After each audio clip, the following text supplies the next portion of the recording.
آج ہم بات کریں گے روزے کے بارے میں، لیکن صرف بھوکا پیاسا رہنے کی حد تک نہیں، بلکہ ہم تھوڑا گہرائی میں جائیں گے اور سمجھنے کی کوشش کریں گے کہ روزے کا اصل مقصد، اس کی روح کیا ہے۔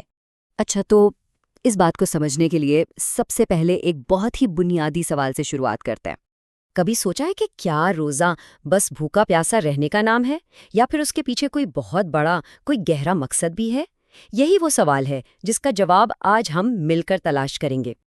اور اس سوال کا جواب ہمیں کہیں اور جانے کی ضرورت نہیں ہے، وہ ہمیں سیدھا نبی کریم صلی اللہ علیہ وسلم کی حکمت بھری تعلیمات میں ملتا ہے۔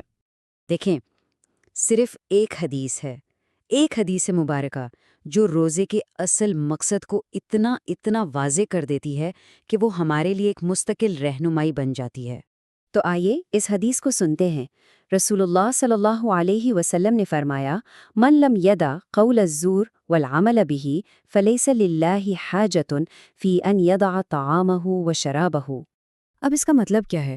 بہت سیدھا اور صاف ترجمہ ہے کہ جو شخص چھوٹی بات کہنا اور برے کام کرنا نہیں چھوڑتا تو اللہ تعالیٰ کو اس کے بھوکا پیاسا رہنے کی کوئی ضرورت نہیں ہے۔ مطلب پیغام بالکل واضح ہے۔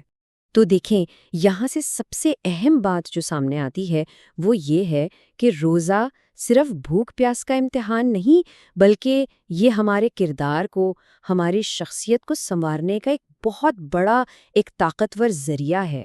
یعنی اس حدیث کا جو اصل پیغام ہے نا، وہ یہ ہے کہ روزہ ہمارے اندر ایک حقیقی تبدیلی لانے کا سبب بننا چاہیے۔ یہ ہمارے باطن کو بدل دے، یہ خود کو بہتر سے بہترین بنانے کا ایک سنہری موقع ہے۔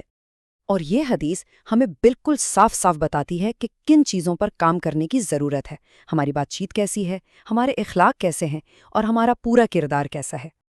اب یہاں ذرا ایک لمحے کے لیے رک کر سوچیں، ہم میں سے کتنے لوگ ہیں جو روزہ تو رکھتے ہیں لیکن روزے کے ساتھ ساتھ اپنے غصے پر بھی قابو پا لیتے ہیں؟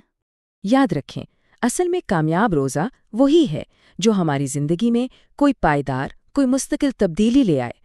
اگر ہمارے اخلاق ویسے کے ویسے ہی ہیں تو پھر ہمیں اپنے روزوں کے بارے میں بہت سنجیدگی سے سوچنا پڑے گا۔ اچھا، تو یہ سب سمجھنے کے بعد اب سب سے بڑا سوال یہ آتا ہے کہ ٹھیک ہے، لیکن اس پر عمل کیسے کیا جائے؟ اسے اپنی زندگی کا حصہ کیسے بنایا جائے؟ دیکھیں، بات سیدھی ہے۔ اگر ہم چاہتے ہیں کہ ہمارا روزہ قبول ہو تو یہ تبدیلی آج سے، ابھی سے شروع کرنی ہوگی، اسے کل پر نہیں چھوڑا جا سکتا۔ تو چلیں آج ایک چھوٹا سا لیکن پکا ارادہ کرتے ہیں۔ ان دو میں سے کوئی ایک چیز، بس ایک چیز چھوڑنے کا عہد کریں۔ یا تو جھوٹ بولنا اور غلط بیانی چھوڑ دیں، یا پھر برے کاموں اور خاص طور پہ غصے کو قابو کرنے کی کوشش کریں۔ اور اس سفر کو ہم کل بھی جاری رکھیں گے۔ انشاءاللہ کل ایک اور بہت اہم حدیث پر بات ہوگی جو ہمیں مزید رہنمائی دے گی۔